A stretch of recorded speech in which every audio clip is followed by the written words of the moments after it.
This is Listen After Watching. A podcast where we recap and discuss the most mind-bending, twisty, and thought-provoking TV shows and movies out there. I'm Adrian. And I'm Alicia. Let's dive in. Hello, friends. Welcome to Listen After Watching, your favorite sibling podcast that talks about Severance and other stuff. It's a good day. We have a great episode to get into. Man, lots happened this episode.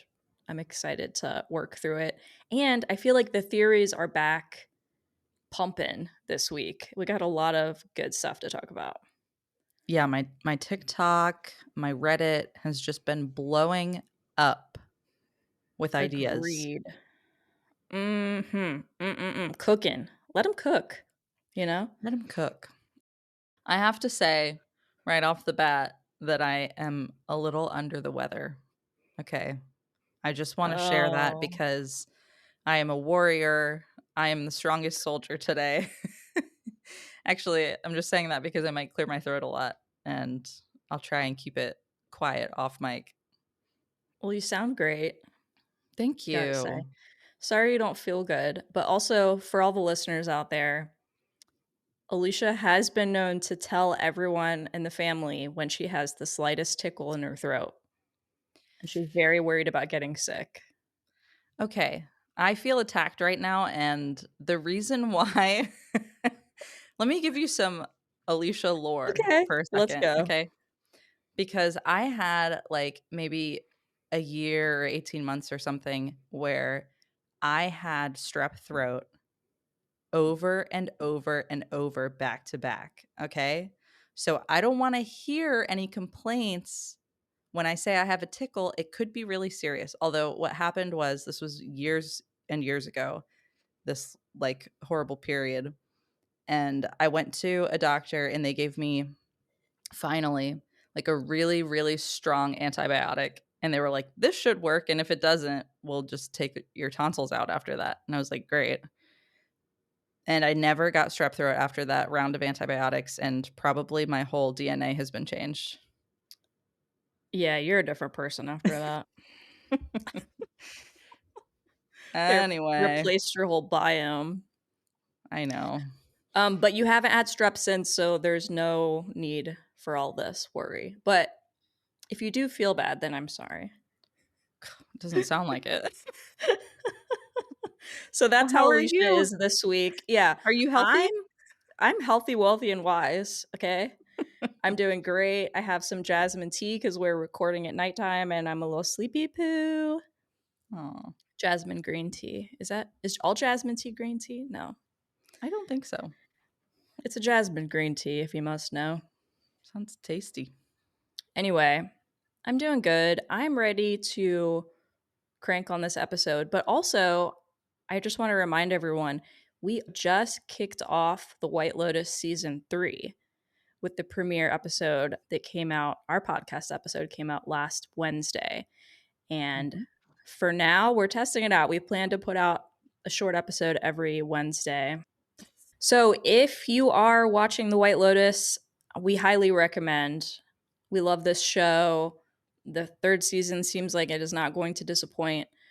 Please listen into that too. We're branching out from Severance. We plan to do a lot more in terms of different series and even movies and stuff. And we'd love to hear what y'all are interested in watching and what's coming up that you're hyped about. So let us know. Find us on socials. You'll find us. Just look. You're not looking hard enough. Yeah, try harder. No one's trying. Rightly so. Okay. It's okay. We forgive you. Oh, man. Well, Alicia, Shall we? you want to officially kick this baby off? Yes, I will. Well, wow, I just had a total brain fart because of my illness. Listen, don't blame the illness. Okay, I won't. But I do have a tickle in my throat. I have to tell you. So. Do you have tea? Do you need tea? No, I was going to make tea and I didn't. Do you need to Is go that an make interesting some? story? No. Tell it again. Tell it again. Well, I was thinking about making tea.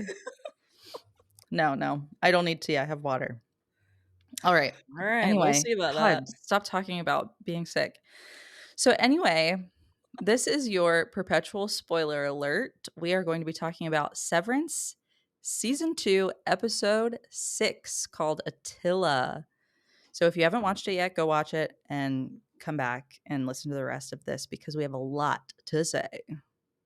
Let go, baby. Well, I have a phrase for this episode. I'm also graduating us from a word to a phrase because one word is not enough Okay. for Severance or any show, I don't think.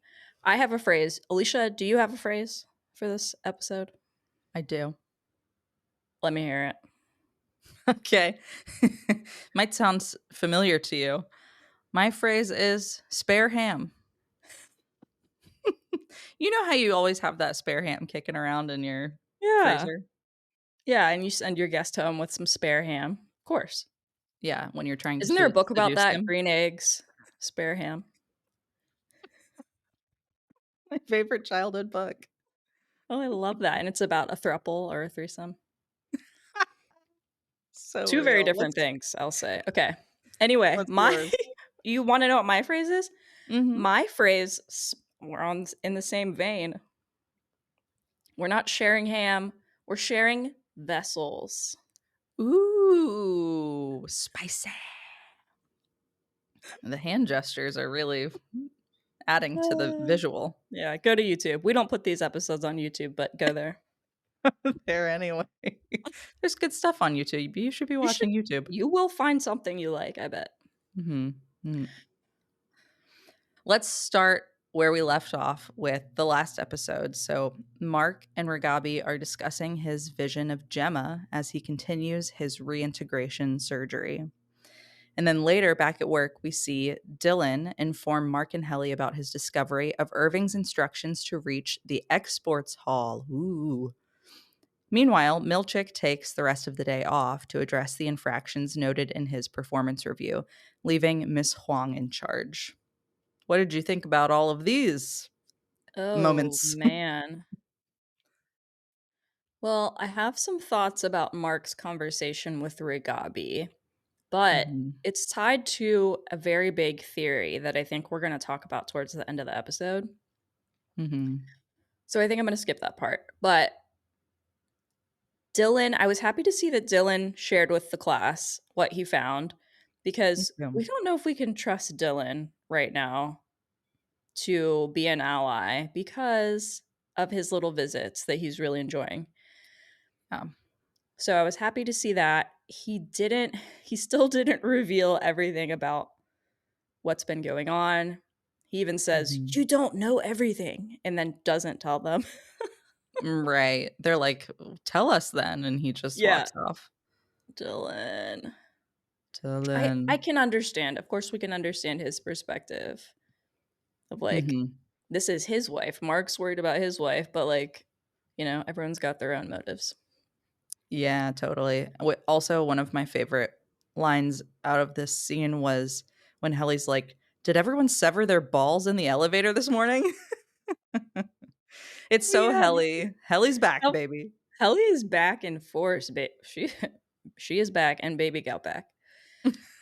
Hey. Um, but that I don't know what that even means for this. That was a great line though. But Mhm. they kind of put the exports all on the back burner for the rest of this episode. So that was the True, little yeah. taste we got. But wow, Milchick taking the day off to practice his paper clipping.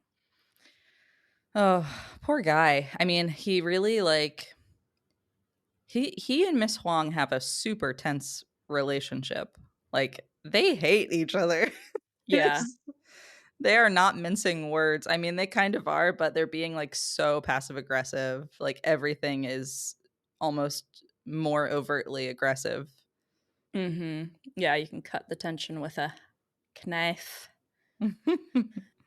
One thing we do learn about Miss Huang in this episode when they're kind of in his office talking about his performance review is he Mhm. basically kind of threatens her that if she doesn't behave, then she won't graduate from this fellowship for something called Wintertide. which I Mhm. think is the first we're hearing about this. Mhm. True. Yeah, and I don't really have any, like, thoughts or theories around this. I don't know if you do, but and I wonder if we'll hear more about it or see any more about it, or if it's just one of those things that's, like, adding to the atmosphere, you know? Mhm. Yeah.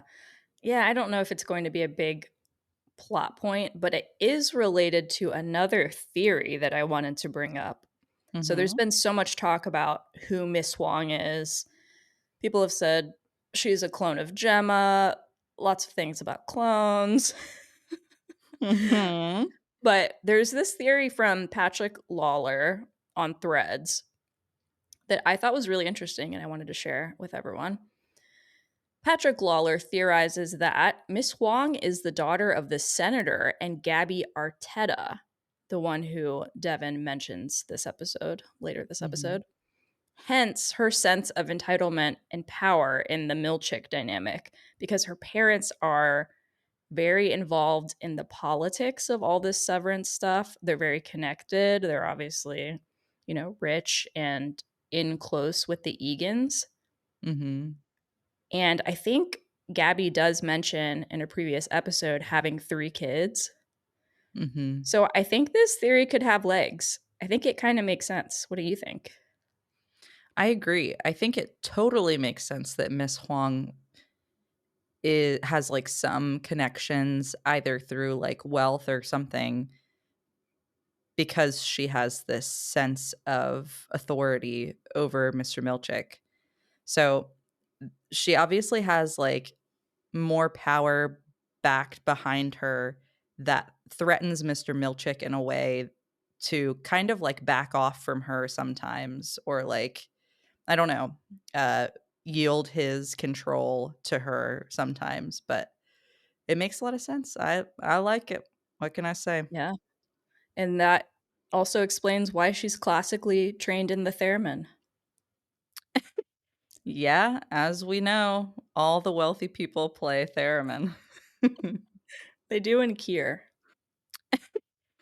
Well, I thought it was, really interesting to see Milchick. It's kind of, like, clipped in throughout the episode, but we'll talk about it all now because it makes sense too, that Milchick is addressing all of the, like we said, the infractions in his performance review, so he's practicing his paper clipping skills over and over until his hands are literally shaking, and then later in the episode, he is, sitting in front of a little mirror and practicing speaking in, like, dumbed down language, and he is repeating a line that he had just said to Miss Huang in a different way, and he's just ends up just saying, "Grow up," and then "grow" over and over again, like, really aggressively, and I thought it was, like to me, this felt like Milchick was, like, making his own, like, break room session for himself. Yeah, totally.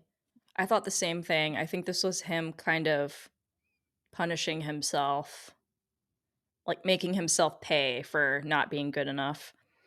Mhm. But also, I'm wondering because they've been layering in these ideas of Milchick questioning his how his blackness plays a role in this whole Lumen world. I was Mhm. also just wondering if he was kind of mad at himself for putting himself in this situation where he's Yeah. like being belittled. Mm. I think either way, it was like directed at himself. And obviously it was in the mirror. So that was like a very um Yeah. clear analogy. Not even analogy, he was literally talking to himself. Yeah. No, I think it's probably super complex. I did wanna talk about something I meant to talk about it last time, but, it just feels, like, so timely because 'cause I'm reading this book right now called James, and I literally just started it, so, like, don't come for me if you know this whole story. But it's really just, like, an element of, the novel, and it is a telling of the story of Huckleberry Finn, but from the perspective of Jim, the slave, who, like, goes on these adventures with Huck Finn, Hmm. and um, and right away, you find out that James and the other slaves that work for this family are training themselves to like speak really dumb in front of their slave owners because they have to survive. It's their means of survival. But really, they are in secret educating themselves and their children, and also educating them on how to survive by like talking this way in front of white people.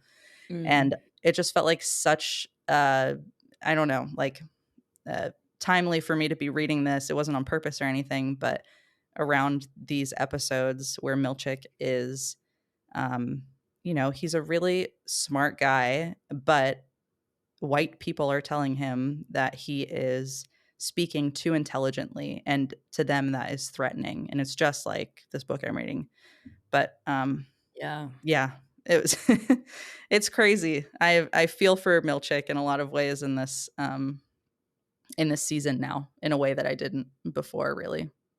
Yeah. I think they were definitely going for that sort of parallel with Mhm. like just how black people have to change who they are and code switch just to survive and be in this Mhm. world. Man, I can't wait to see where Milchick goes with this story. Mhm. Me too. I I hope Miss Swan keeps pissing him off so he keeps moving away from Lumen. Mhm. This is Milchick's season. I'm saying. Yeah. His milkshake bring. That's so true. I'm here. I'm in the yard. Alicia was the first in the yard. She set up a chair. I camped out Uh, overnight. Ortbo. Anyway, keep us pushing. Speaking of Ortbos, so Mark finally confesses to Helly that he and Helena had sex during the Ortbo. What? Feeling that Helena stole this experience from her, Helly decides that she wants to create her own memory, and she and Mark get intimate in an empty office space. Mm. Ooh. Ooh la This la. was really interesting. Just comparing like the difference between the scene with Mark and Helena and the scene with Mark and Helly. Mark and Mhm. Helena are in like this super romantic, like lush, like tent with all these blankets and lighting. And Mark and Helly are in this plastic covered hard office floor. But still, you can see the difference in intimacy between the two Mhm. and just how sweet and caring this encounter was between Mark and Helly. Yeah. What did you I think about it?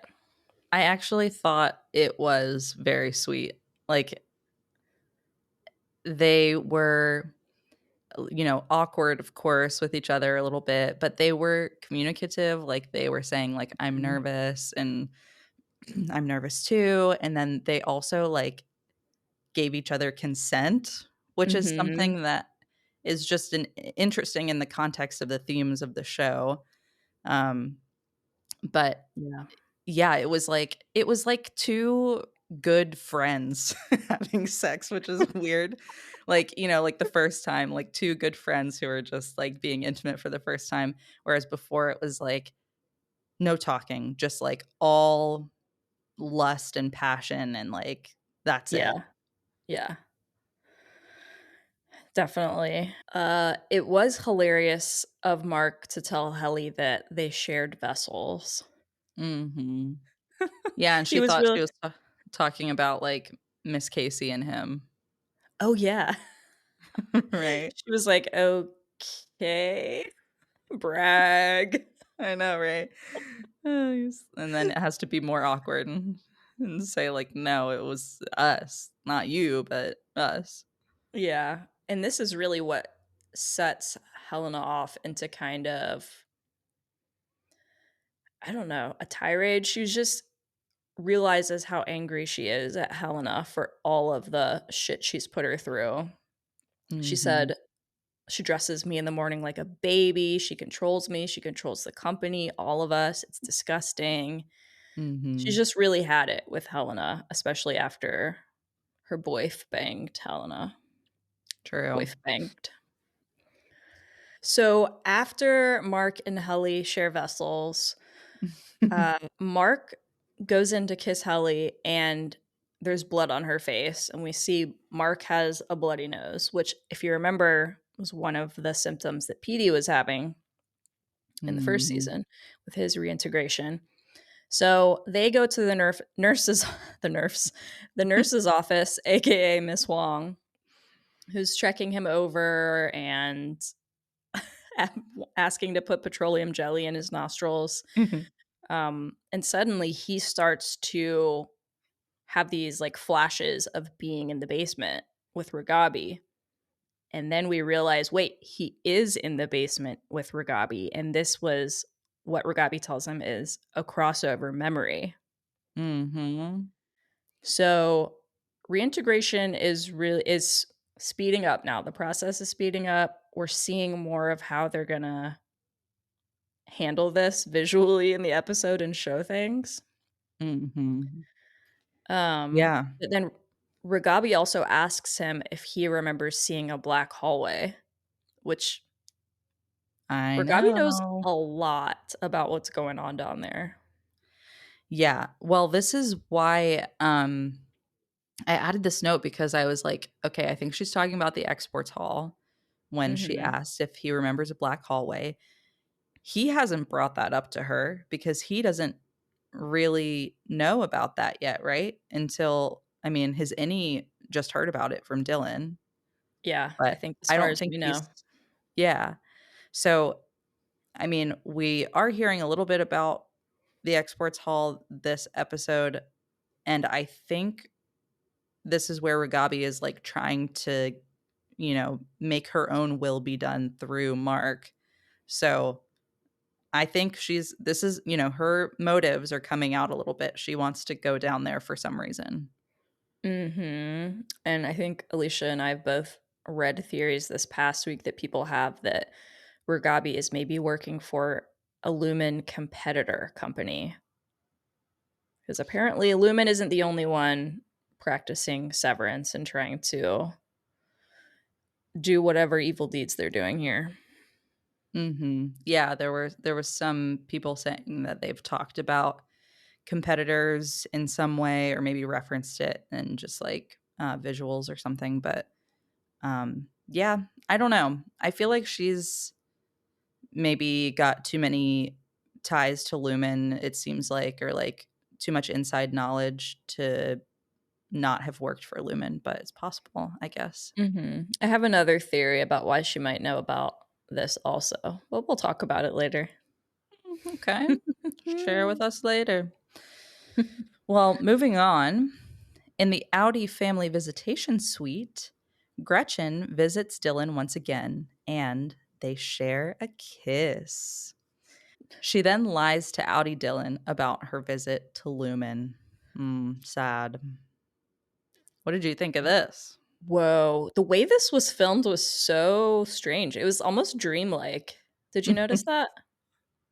Yeah, like I think the screens, like what's on screen and they're like pumping in sounds makes it seem like that. I don't know. It's like a rainforest cafe in there. Ooh, that sounds like a really fun experience right about now. Hot. Um, so obviously Gretchen and Annie Dillon are getting close here. Yeah. She's caught feelings. It's pretty clear. Mhm. And he's just so happy to have a woman in front of him. That's so true. He's just happy to have some connection, like, I think. Mhm. Yeah. Um, so Gretchen's like being nice about it, but she's kind of talking shit on like Audi Dylan a little bit. Like talking Mhm. about how he tried scuba diving and it was kind of expensive. Like maybe he shouldn't have done that. He tried woodworking, garage beer making. So Mhm. we can tell that Gretchen's like, she's being really patient about it, but she wishes that he could find his thing. And I think even Annie Dillon is like, maybe he's just trying to find like what he's good at, like me. Mhm. Like Yeah. I'm good at doing this, Yeah, I which is know. really sweet. Yeah, yeah, and Dylan is like, I mean, this is already happening, even though we talked about, like, probably this is where it's going, but they already kissed and everything. But Dylan's, Mhm. like, saying how he wishes they could be together all the time. Mhm. She's like, "Well, Mhm. we are, kind of." And he's like, "You and him are, but I'm not." And then Yeah. he's like he's like, "Can we try the hug again? I like the hugging." It's so cute. I know. He's like when he says that, it's, like, so cute, but also so sad. I know. He's just very lonely. Mhm. Yeah, they don't have any, like I mean, imagine, like, having no physical affection or anything like that. Couldn't do it. And Couldn't do it. his new BFF Irv is gone, so it's and I Mark and know. Helly are up each other's asses, so, like, what's he supposed to do? Literally, with consent. Literally up each other's asses. But from this scene, we get a great makeout montage, which is a mashup of Gretchen and Dylan kissing and Mark and Helly kissing. Mhm. So that was really a work of art. And Mark and Helena kissing even. Oh, yeah. Mhm. Wow. They took all their kissing footage and they said, "Let's put it in." They So if really you did need because sorry. I was gonna say something so stupid, so I won't. so if you need something to whack off to, Exactly. Something like that is what I you're was gonna say. sick, bro. I was gonna use the term spank bank. Oh, yeah, that's more polite. We should say that. Cut. If you need Anyway. to put a deposit in this bank, go back to episode 6, Attila. Anywho, we do see this one scene of Audie, Dylan, and Gretchen, and again, Dylan's asking, "Oh, how'd the thing go? Like the Mm. visit with my innie." And this time, Gretchen lies completely and says that they canceled it, that she didn't meet up with Mm. them. Gretchen, you're being messy. So even she feels like she's cheating here. Yeah. And she looks so sad. She looks so drained. This man is trying to tell her that he's gonna buy a car. She's probably like, "We have $500 on our bank account," and 10 Mhm. kids here screaming. Yeah. I feel for her. I know, me too. I mean, for what it's worth, Dylan doesn't seem, like, unhappy in these scenes that we see, and he seems, like, present enough with his kids, like, I mean, we're seeing, like, a snapshot of it, but I don't know. I feel like some of his maybe impulsivity and, failure to kind of find something that he's good at and a job that he can hold down has really, like, worn on Gretchen. Yeah, it seems like he's trying to figure himself out in ways that cost money and are not helping Gretchen or the family, which Yeah, after a right. while gets old, I'm sure. Oh, yeah. Yeah. And it's like, honestly, the cheating she's doing is, like, the safest cheating you could possibly do. So, you can't really blame a bitch for trying that out. I mean, I'd kinda be okay with it. Like, "Oh, you really do think I'm hot Right? Yeah, yeah. It's all and kind of cool. validating in a way. Without my personality, you'll love me." Aw. No, just without all of the ways that you've messed up. Yeah, memories. Right. Aw. Oh, jeez. Speaking of G's, Let's jump into this scene. Seamless transition. Man, good. So Irving visits Bert's house for that ham dinner we were promised, where a very awkward conversation unfolds with Bert and his husband Fields. During Irving's absence, though, Mr. Drummond breaks into his apartment and discovers Irving's directory of Lumen employees. Alicia, the whole time I was SMH because I think the Bert and Irving love affair is over. I'm so depressed about this. This consensus is Bert bad. Bert bad, baby. And I knew this last episode. Did you? They've been telling us. We talked about it last episode. I was like, he bad. I'm sorry. The illness is getting to me. Okay. Got the strep throat that you don't have. You know how strep throat affects your memory? You have long strep throat now? I have Okay. long strep throat. Listen, those antibiotics really messed me up 15 years ago or however 15 long it was. years ago. Speaking of 15 years ago. Literally. This was like the most crazy part of this whole interaction was that Fields lets it slip that he remembers having drinks with Bert's Lumen partner 20 years ago. And this was Mhm. before Severance, the first Severance office opens. And that's like Irving responds to what Fields says by saying, "Didn't the first severed office open 12 years ago?" And Bert kind of like he's just like, that's enough of that." He just kind of like tries to brush it off, but in a very sus way. Yeah, this whole dinner was so messy. Uh Jeez. We learned so much and it's also so confusing. First of all, they say that the reason Bert was severed is so he has his innie has a chance to go to heaven and spend eternity with Fields. So these gays are religious?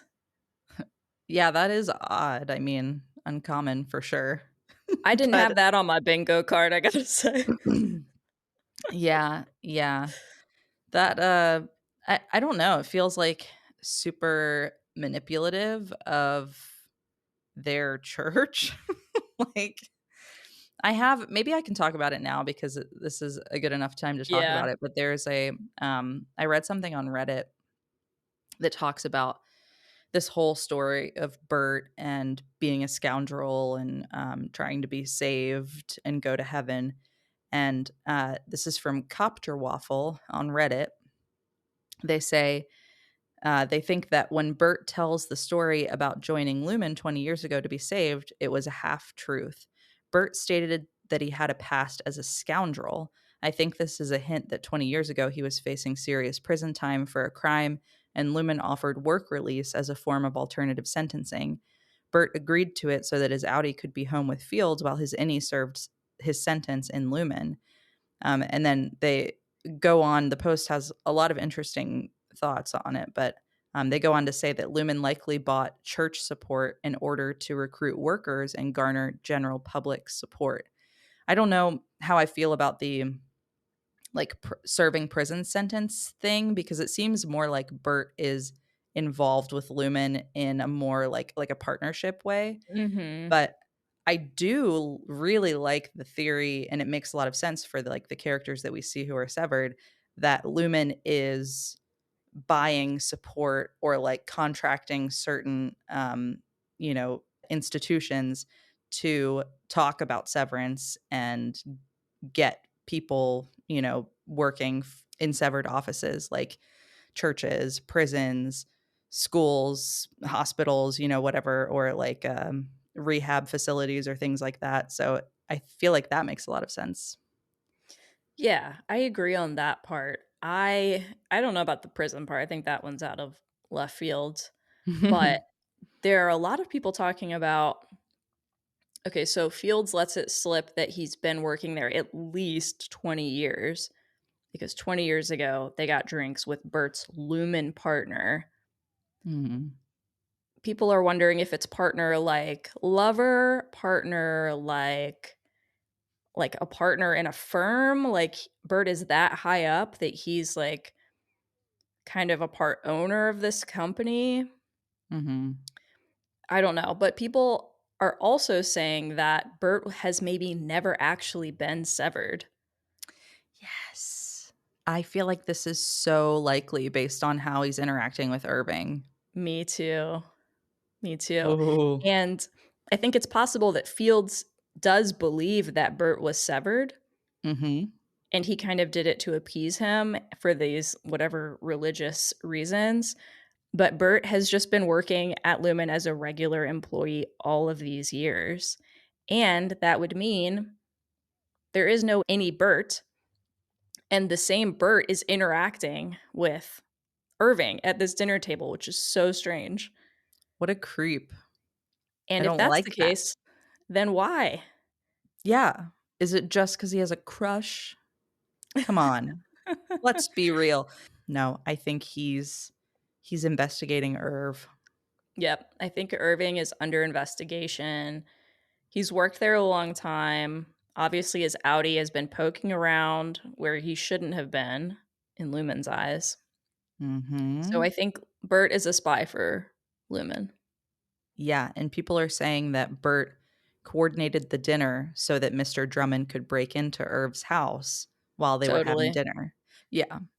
Yeah, they obviously want us to know that Bert is bad, and that's why they're showing us Mr. Drummond breaking in then, and that's why Bert was creeping on Irving at the telephone booth and just Mhm. saying really weird things like, "I know where you live," and I don't know.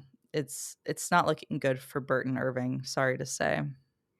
Yeah, and even, like, the title of the episode we find out is Bert and Field's nicknames for each other, which, they say started off as just Hun, but turned into Attila as in Attila the Hun, who was known as just being, like, brutal and ruthless, like a ruler over huge armies that were trying to, like, take over the world, basically. Mm. So, not a good Mm. connotation No, for not your at all. partner, probably.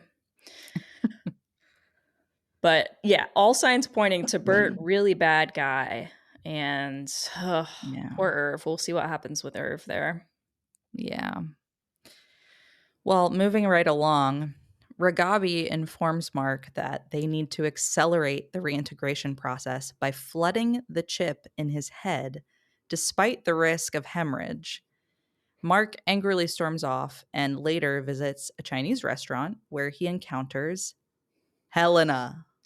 Bro, this was so awkward. Ew, Helena sitting like in that booth in front of him, smiling so creepy. I hate that lady. I hate her too. She thinks she has game, but No, she she's such doesn't. a creep. Her flirting was so cringy, I could barely watch it. And him, like, kind of flirting back in the beginning. I know. Ugh, It I was was about to throw very up weird. that Chinese food for him. Also, I saw some post, like some meme post that was like, "Mark, you were married to an Asian woman and that's how you use chopsticks?" Which is so real. Whoa, Severance doesn't do anything on accident. She's not really Asian. They were never married to begin with. Oh my god. Post it on That's a Reddit. stretch. That's a stretch. I think, what's his name just can't use chopsticks probably. Yeah. But Mark is very hungry. Mhm. Which Ragabi says is a symptom of reintegration. And he Mhm. mentions it earlier in the episode, uh, as his innie in the office. But yeah, he's starving. Mhm. But anyway, the conversation between Helena and Mark, I'm on the edge of my seat the whole time and about to throw up and about to cry. But Mark finally starts to, like, come to his senses when Helena starts talking about the OTC and apologizing for it and saying, "I'm the head of the company." I'm kind of like, "The head of the company?" Mhm. And then he realizes, "Oh, yeah, I'm looking for my dead wife that maybe is in your facility. You're the head of the company." So I think he Mhm. sobers up a little bit, but Helena actually, like, names his wife, brings up his wife, and calls her Hannah. What What did you the think about hell? that? I feel like she was testing him. She obviously knows her name. Like, R I mean, it's the crux of everything they're doing. so I feel like this was just like a I don't know if she was trying to get under his skin or I can't really understand her motivations for doing that. Do you have any thoughts on it? I didn't know. I can't tell if she's trying to get with Mark, like, she's infatuated with him and, like, wants to be with him, or if she's just trying to get information out of him for the company, or Mhm. both. But I kind of took the Hannah thing as kind of like a jab, like, "Oh, your ex." Like, "What's her name? Hannah?" You know? She seems like the type to do that. It does seem like she's actually genuinely interested in him. Yeah, it's the first boy she's ever Shared touched. vessels with? Yeah, the first Literally. vessel she's ever shared. Mhm.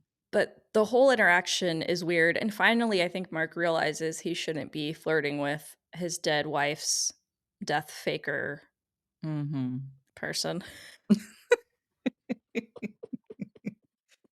Yeah, he kind of like, once she says Hannah, he's like, "Okay, listen, I'm done here." And he "It's Gemma, I'm not gonna flirt with you anymore."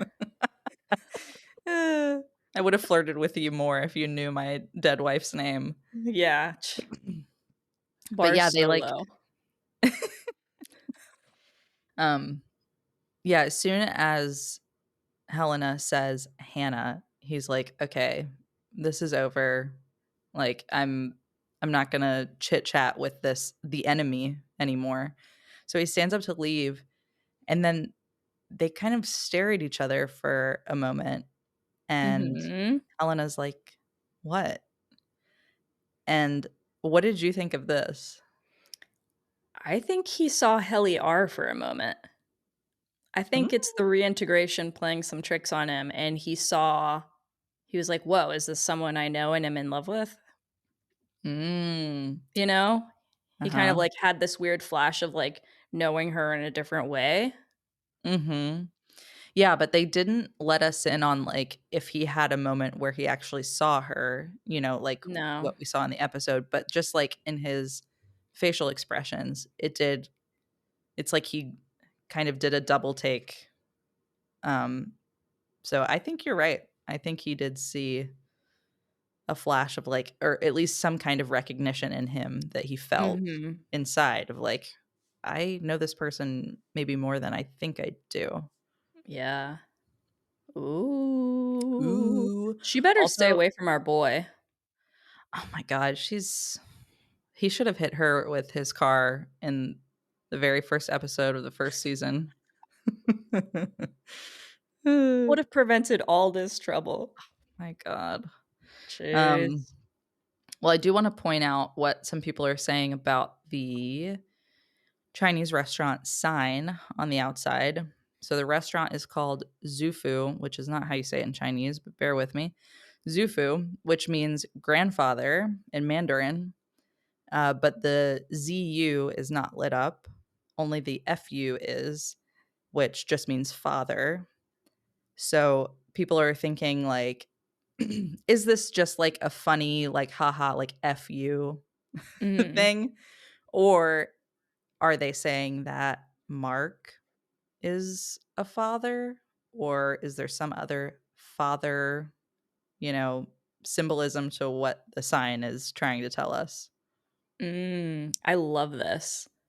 And you know why I love it? We've had so many different father symbols in the past Mhm. couple of episodes, with Mr. Drummond calling Jame father, with the title of this episode, which, if you remember last time, we talked about meaning father or little father.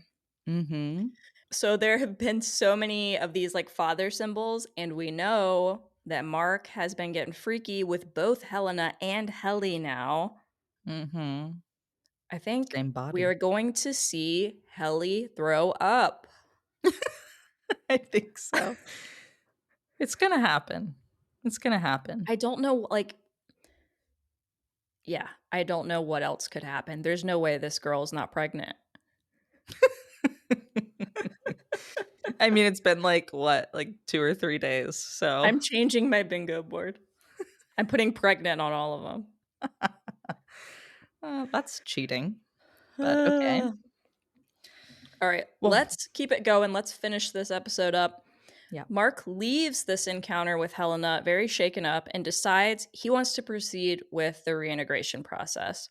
So Ragabi performs the procedure on Mark. Just as the operation concludes, Devin arrives unexpectedly. Mm-mm. Devin asks how the corporate espionage is going, but Mark tells her he's handling it himself. As Mm. they're discussing, Mark has a medical emergency and falls to the floor. Oh my gosh. This impromptu brain surgery is killing me. Can we talk about how big the hole is? I know. I was grossed out. It's like the size of a boba straw. It's huge. Mark Mark is showing hole for like 5 minutes in this episode. It's disturbing. And then Ragabi just puts a little piece of tape on top? Abby couldn't watch it. She had to cover her eyes, and I had to keep being like, "Don't look yet. Don't look yet. Don't Aw. look." Oh my gosh. It And was brutal. it was pretty visceral. Um, but then he just, like, has this piece of tape on his head, and he's like he feels like he has to go to the door. I mean, I understand that if he didn't go to the door and, like, because he's been obviously ignoring Devin's calls and whatever, that she might be super worried about him and, like, freak out. So, I think he feels like he has to answer the door, but what if you were, like, pooping her in the shower or something? He's so dumb. Like, why wouldn't he just be like, "Hey, can you go get my sister and bring her down here?" or something? Like, He is why I is know.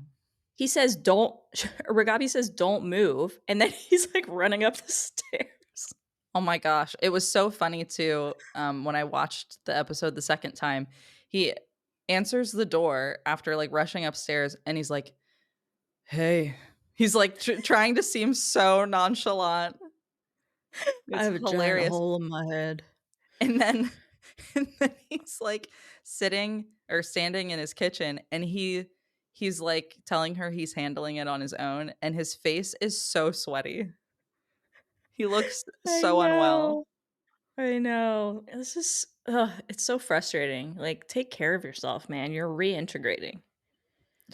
He doesn't care, but to be fair, Ragabi is not probably didn't tell him ahead of time, like, "After this is done, here's your care instructions." Yeah, Ragabi needs to print some pamphlets because this isn't going well.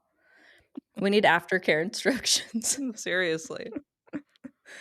Uh, but also, why is Mark not just telling Devin? It's like his one ally out here who already knows everything. It's so frustrating. I can't understand it. I think he feels like he's gotta like, it's his own cross to bear or something. Yeah, I don't know. I don't know why he's not telling her. It seems like it would make everything easier, but maybe he's trying to protect her in some way because he's seen how crazy this is getting and the Mhm. lactation fraud and everything. I don't know. Yeah. No, I think you're right because when he goes to Ragabi after leaving the Chinese restaurant, I think a part of him feels like the imminent threat of seeing the CEO's daughter, like, obviously come find you think she's going to that restaurant because she likes the food? Okay, she went to go find him, She and loves he foo. and, yeah, I think he's just like, we have to speed this up because, I might be in danger." Yeah. We'll see what the hell flooding his chip does. Which I is a euphemism for something, surely. But I think this is that cue from the show that we were talking about that we needed to kind of bring both Innie and Outie Mark together because the flashbacks have been happening. They're trying to bring it into one uh, perspective here. Yeah, So for sure. I understand why they kind of had to do this. Hopefully this like speeds it up and then it's like bam. Mhm. Yep. Um, but we learned something cutesy about Devin. She says she had a crush on the baby camp lady who's Yeah. maybe Miss Wong's mom. Oh my god. So incestuous, this show. I know. Oh, yeah. But That was bye, cute. Queen. We love her. We love that. Just another question mark. Why is she with Rickon? Get this guy out of It here. makes less and less sense. I know. It was It's good. so it was so cool, like, the reaction I had when Mark couldn't pick up his water glass, I was like, "Oh my god, this is really not good." And then Mhm. he's like, "And what's that smell?" That reminded me of Matt, your husband, when you said that. That's so funny. Yeah, that did kinda give Matt vibes. Um, Uh, but yeah, it's like he's having, like, a stroke or a seizure or something, and then, mhm. obviously, he is, like, seizing on the ground. But, like, when Ragabi's like, "Don't move your head too quickly," and then his head just bam, like, right Oh hits the my floor fucking so god. hard. I'm scared. I'm scared for Mark. I That would be bad if you didn't just flood your chip, okay? Okay, And you didn't yes. have a gaping hole that you've shown us.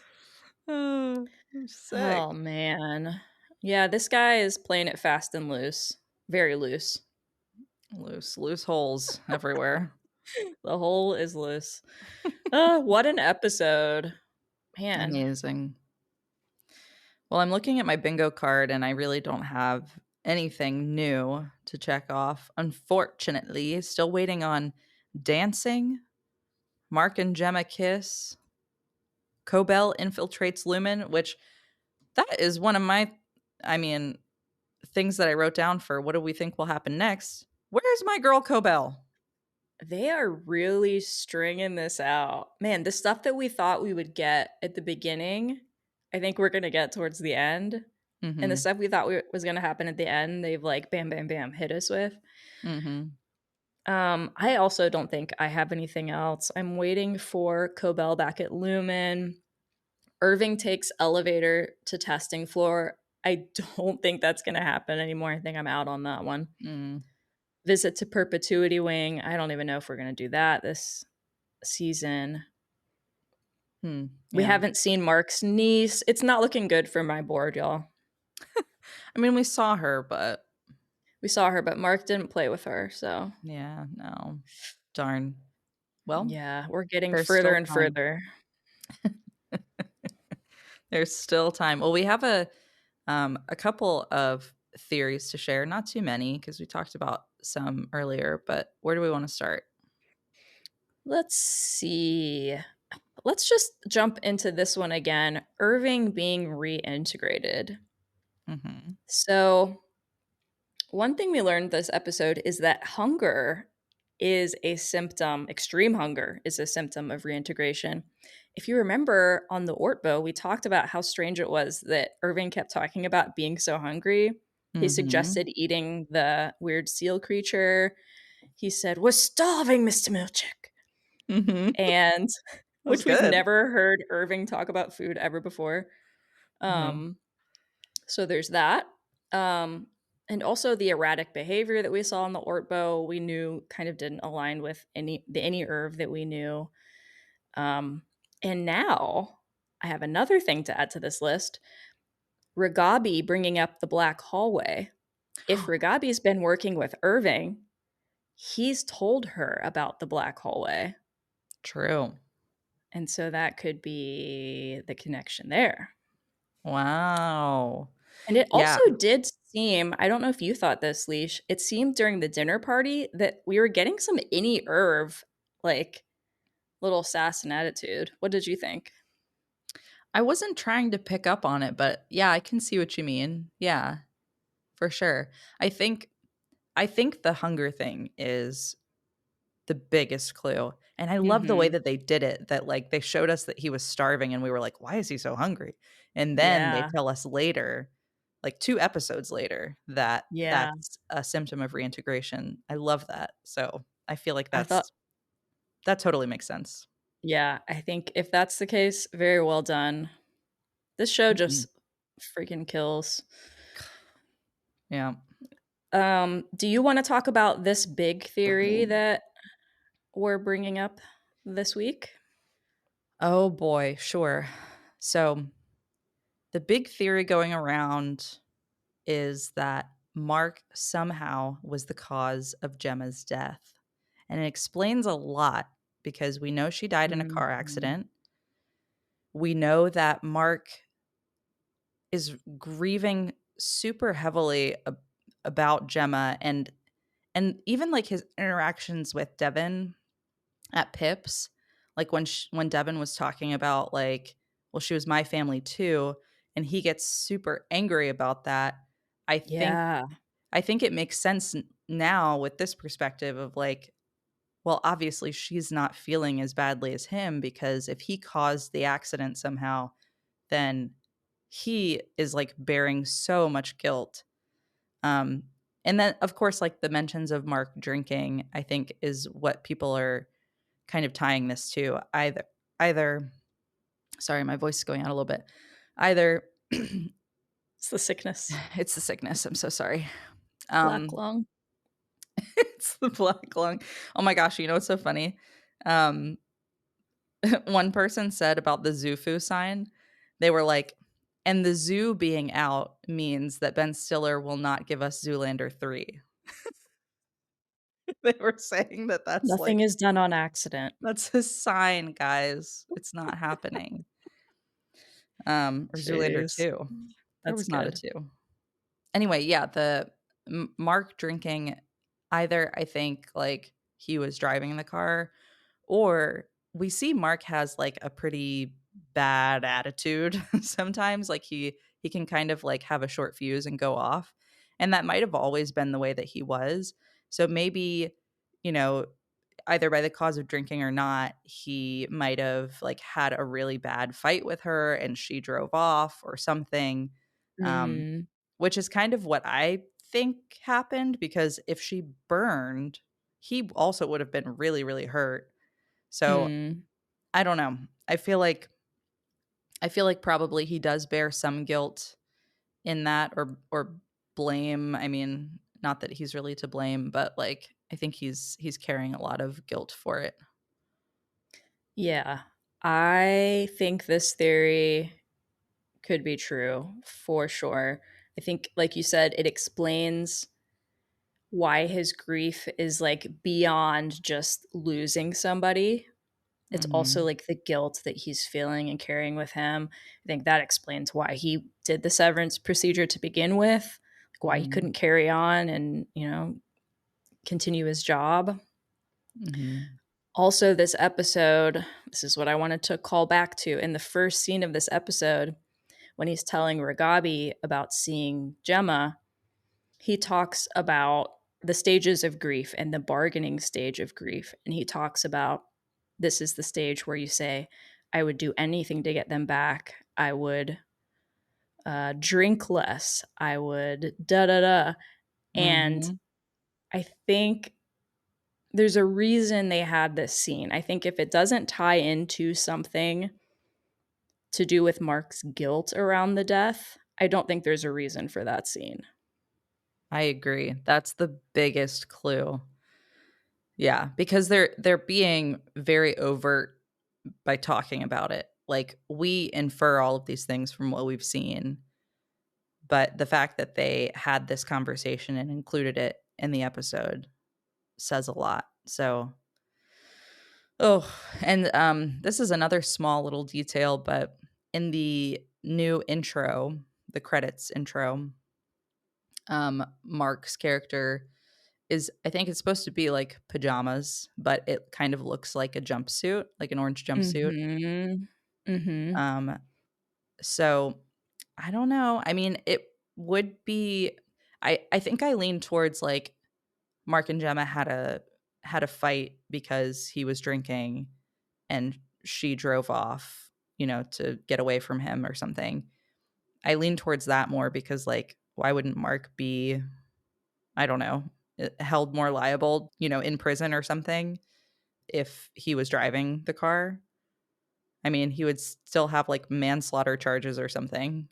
Yeah, unless they gave him an Unless, out and they said, "Hey, instead of serving your time, you can be severed." right? Which is why I like that post that I talked about earlier about trading your prison sentence for Mhm. doing time in Lumen as a severed employee. Yeah, I do think I mean, obviously the orange jumpsuit was intentional in these opening credits, and we haven't seen anything about why he would be in an orange jumpsuit. We haven't seen that come up. We know that they like to mention the titles in every show. Like they call back to these things for sure. So there's Mhm. got to be a reason he's in orange.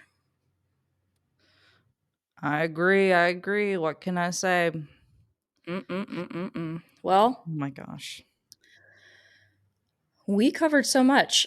Do you have any predictions on what is happening next? I think so the next episode is the 7th one, and there are 10 this season. I feel like we've had 2 episodes now where things are building. I think we'll have, probably a really climactic moment at the end of this next episode, and I'm going to guess that we haven't seen Cobell, and I think we'll probably see her next episode. That's my guess. And then I think, because my other big thing is like Milchick's gonna turn, you know, against Lumen. I think that's gonna happen in episode 8 maybe, or 9. Mm, So okay. I'm holding that off. I think the next big thing is that Cobell is coming back. Do you think Cobell's coming back to replace Milchick, or what do you think? Um, I don't know, but I think it's possible she could show up and, want to talk to Mark for some reason, like, try Mm, and, uh, I don't know, make amends with him and explain herself. yeah. I think we also need to very soon get a glimpse into what Audi Irving's been up to. Has he Mm, reintegrated? What is the extent of his research he's been doing on, with his severed people list? I think that's gonna come to a head now that Mr. Drummond has discovered that. yeah. Oh my gosh, there's so much happening. Is Mark going to the hospital?